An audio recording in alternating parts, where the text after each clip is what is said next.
Здраво на сите и добро дојдовте на мојот канал. Ако ме следите редовно, знаете дека најчесто пред се зборувам за фикција на каналот, пред се за романи, понекогаш за некоја збирка раскази, можеби се фокусирам на некој автор, да го проширив малку каналот минатата година и на филозофски видеа, кај што се фокусирам на некоја филозофска идеја или филозоф.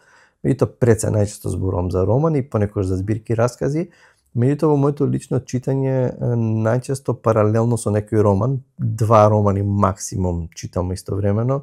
Читам и некаква можеби филозофска, историска книга, општо теоретска книга.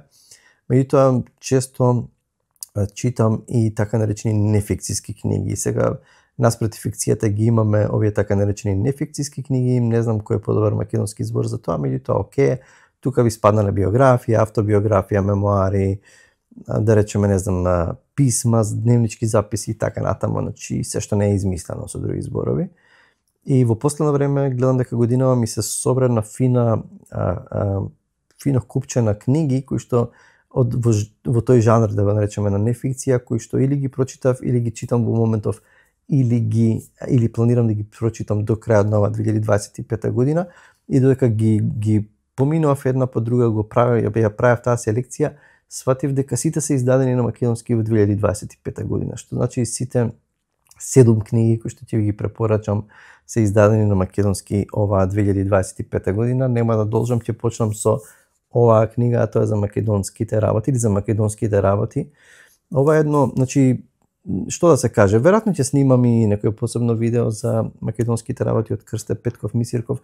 Предпоставувам дека ако не е на клучното дело за македонците, македонскиот национален идентитет, за македонскиот јазик и се што оди со тоа, ако не е клучното дело, тоа сигурно е меѓу 2-3 најважни дела. Мислам што секој треба да ги прочита и мислам дека ова е една од оние книги, витекнува сум зборувал, например, како за Моби Дик или, не знам, за Дон Кихот, што сите ги знаеме, погоса тука, сите сме слушнале за ова дело, кој што е всушност се ова 5 текстови на Крсте Петков Мисирков собрани во една книга издадени во 1903 година.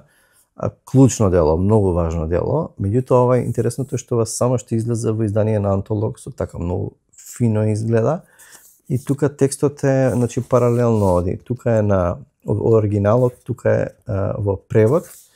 Нормално за тие што не може да го разберат оригиналниот јазик, што не е многу различен. Ова е во издание на Антолог, Жарко Којунџиски го има предговор и тој ја преведувал, и има еден текст од Блаже Конески позади. Најверојатно ќе зборувам нешто повеќе за македонските работи, меѓутоа клучна книга, значи тоа е мојата прва препорака од нефикциска книга, за нефикциска книга. Втората е Историја на читањето од Алберто Мангел. Значи аргентинско-канадски писател, професор. Ова е книга, тука пишува во Историја на читањето, Алберто Мангел се зафаќа со амбициозната задача да ги долови значењето и влијанието на јазикот и писменоста врз историјата на човештвото. Книгата е спој од историски преглед, теорија на книжевноста, критички анализи на уметничките дела и толкување на културата, спакувани во ерудитен, но сепак интимен есеистички стил. Да, ерудитен е дефинитивно ова ерудитна книга која што ја прочитав пред неколку месеци, раскажува за како се раѓа читањето, значи како се формира книгата и така натаму, значи илустрирана со книги. Ова е една книга која што уживав да ја читам, ја прочитав пред неколку месеци. Ќе си ја чувам, најверојатно ќе се навратам во други прилики, ќе продолжам, ќе ја препрочитам сигурно понатаму. Меѓутоа уживав ова издание на Art Connect, убаво издание. Така што втора препорака за Историја на читањето од Алберто Мангел. Третата книга, третата препорака е околу 3 по полноќ од Димитрија Дурацовски. Значи книгава излезе пред неколку месеци во издание на Арс Ламина, имаше убава промоција, имам и посвета од авторот. Димитрија Дурацовски е македонски писател кој што живее во Струга, има неколку книги објавено. Најпознато дело му е романот Инсомнија, за кој што имам снимено видео, го има на каналот. Меѓутоа, ова е еден поинаков формат, кој што мислам дека многу му лежи. Ова е една компилација од сеќавања, од кратки рецензии, кратки омажи, не знам, мисли, поезија, значи комбинација од секаков тип кратка проза, да речеме, речиси како дневнички записи И она што е убаво кај Димитрije Дурацовски е што мислам што плени и што е привлечно кај него, што е ненападен, што е скромен, и тоа мислам дека таа кроткост, таа скромност која што доаѓа извира од неговите текстови едноставно мислам дека ги допира читателите, и тука може да се чита буквално, не мора да се чита поред. Може да отворите каде и да е и може да прочитате некој текст, сеќавање, рецензија за книга, за некоја слика, уметник и така натаму. Меѓутоа да не заборавам, она што многу ми се допадна кај оваа книга е изданието. Значи изданието, хартијата, форматот и како е филингот која држите оваа книга е една од најдобрите книги што сум ги фатил во рака во последно време. Така што моја препорака за околу 3 пополноќи од Димитрije Дурацовски, одиме понатаму. Следната препорака, следната книга е Проникнување од епископ Давид Нинов и Синоличка Трпкова.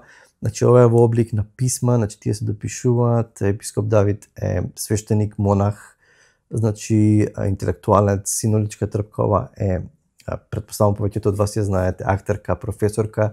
И оваа книга, значи се уште ја читам, имам уште некои 50 на страници да ја завршам.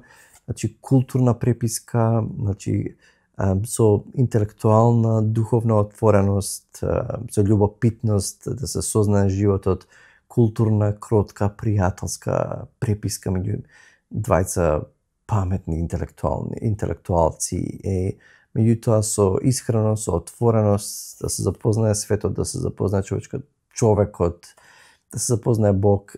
Така што многу убава културна книга која што ви ја препорачувам, исто во издание на Макавеј. Ова излезе пред помалку од еден месец и се уште ја читам. Следна препорака, јас имам тука на англиски, меѓутоа има на македонски Fate, Hope and Carnage од Ник Кейв и Шон О'Хаган. Значи, исто така книгава излезе неодамна во издание на Art Connect 2025 година. Ова се интервјуа, разговори правени со Ник Кейв, кој што беше во Скопје неодамна. Ник Кейв е, ако не сте слушнали за него, рок легенда, еден од најкултните музичари и текстописци во историјата на музиката.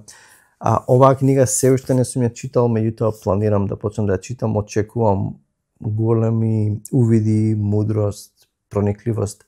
Кај Ник Кейв, човек кој што има големо животно искуство, ја има искусено од трагедијата во неговиот живот многу лично и длабоко, и ја имате оваа книга како Вера, надеж и крвопролевање во издание на Art Connect. Шестата препорака, шестата книга која што си ја купив многу таза ми е, многу неодамна, тоа е Женски икони на 20-тиот век од Светлана Слапшак. Значи, оваа книга е замислена како лексикон, баш е пишува, книгава е своевиден поп-лексикон кој опфаќа 60 одредници, од Агата Кристи, Брижит Бардо и така натаму. Замислена е како книга, нели, женски икони, значи тука има, не знам, Агата Кристи, Брижит Бардо, не знам, Гертруда Штајн, значи има поглавја кратки за овие познати жени, меѓутоа има и нешто што се поврзуваат со жените, да речеме, не знам, вамп жена или болничарка, балерина или не знам, феминистка, чанта, чоколада, шапка, значи такви поглавја, и баш е многу интересно замислена. Планирам да ја читам, мислам дека ќе уживам во книгава, во издание на Темплум, ова едно поново издание што си го купив пред некој ден, така што ова не ми е читана, допрва ќе ја читам. И последната книга, последната препорака, која што се уште не сум ја читал, меѓутоа ќе ја читам до крајот на годинава, а тоа е Ани Ерно, Годините. Ани Ерно е доби Нобеловата награда за литература пред некоја година, француска писателка, значи многу позната, пишува куси романи. Имам една рецензија на каналот, може да ја погледнете ако ви интересира за незините романи, меѓутоа ова се незини сеќавања, ова е не знам, незин да наречеме креативен мемоар и така натаму, и се смета дека ова е незина најдобра книга, ова е во издание на Илика, значи излезе исто така во 2025 година, значи сите препораки се тазе, не се сите издадени во оригинално во 2025 година, меѓутоа на македонски сите овие книги се излегува во 2025 година, Значи тоа се 7 препораки, 7 нефикциски книги кои што мислам дека ќе ви се допаднат. Некои од нив ги прочитав, некои од нив ги читам во моментов, а некои од нив ќе ги дочитам до крајот на годината. Океј, чувајте се, читајте романи, читајте раскази, меѓутоа не заборавајте да читате и книги што спаѓаат во така наречената нефикција, затоа што многу често таму може да се сретнеме со инспиративни животни приказни искуства на луѓе кои што се можеби попаметни и поискусни и помудри од нас. Океј, тоа беа овие препораки, чувајте се и се гледаме со наредното видео. Чао!